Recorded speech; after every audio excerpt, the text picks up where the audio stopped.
Hey guys, it's Reva here from R3TV, and today I'm going to be taking a look at the latest version of Warframe as of March 2015. I haven't actually opened Warframe in over a year, so it's been really interesting for me to see all the new features and content that's been added over the last 18 months.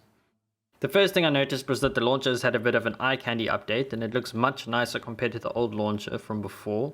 I was also able to copy the game files straight into my Steam folder from somebody else who had them, so that saved me a large download. A lot of new art has been added to the game, like this new loading screen and the new motion background main menu. Now the first thing you notice right away is that instead of going straight into the old static main menu, you get thrown into a cinematic with a short explanation of the story behind Warframe.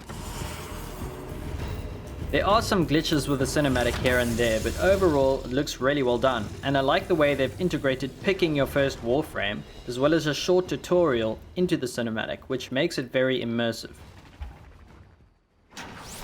Wake up.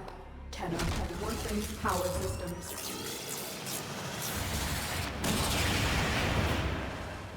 The tutorial shows you the basic attack and movement controls, as well as showing you how to get around the terrain by sprinting, jumping, wall running, and other chained movements. At the end of the tutorial, you escape on your ship, which is otherwise known as a Lisette, and your Lisette becomes your main menu for the game from this point onwards.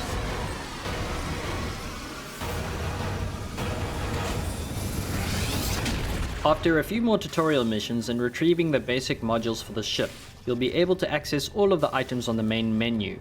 Each module on the ship has a different function and acts as a different part of the menu, from selecting and customizing your Warframe, to upgrading mods, and to traveling around the solar system. Each planet will unlock as the player progresses through the storyline missions, and they've made the missions menu a lot easier to navigate, which is great for new players. Each planet will now show the resources available on the planet, which saves players from having to look up the information on online guides. There are also quite a few new game modes that have been added to the game, like the Invasion game mode and the Life Support game mode.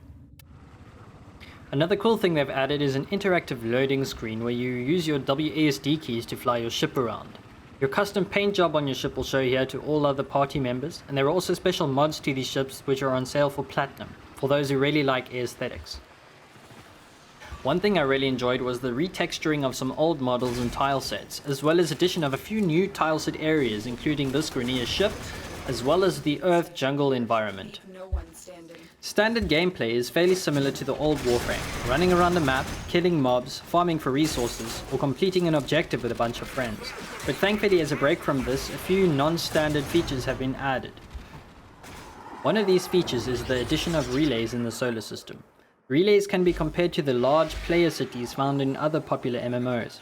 Instead of only seeing other players in missions and clan dojos, you can now visit a relay, meet and trade with other players, and join missions straight from the relay station. Another cool feature is the addition of NPC factions, known as syndicates. Players can visit their faction rooms and choose from 6 different factions, all with a different ideology, and each faction has its own unique rewards for players who progress through their faction's ranks. Factions will now send you on faction-specific missions, and also have a reputation system. Doing a mission for one faction might get you hated by another faction with different views. A faction with whom a player has a negative reputation with is considered hated by that group, which will make them send death squads consisting of a large number of their elite Eximus troops to hunt the player down, similar to the way Stalker appears randomly in a mission. You can join any faction by paying a small sacrifice of credits and resources to do so, and it is advisable to join all of them as you will get their sigils. You can only earn faction reputation by wearing their respective sigils during missions, which is similar to wearing a guild vest in a dungeon. It will be hard to get a sigil for a faction with which you are hated if you do it later on. One last feature I'm going to talk about is the CODEX, which is like an in-game encyclopedia of weapons, enemies, and warframes. You can scan different enemies during missions, and their details, strengths, and weaknesses will appear in your CODEX. This is great for newer players, as it will help choose the right mods for the mission. These were all the features I was able to cover today, but if you take the time to log in, you'll discover lots of cool new additions that I haven't mentioned. I'll leave the rest up to you. Thank you for watching.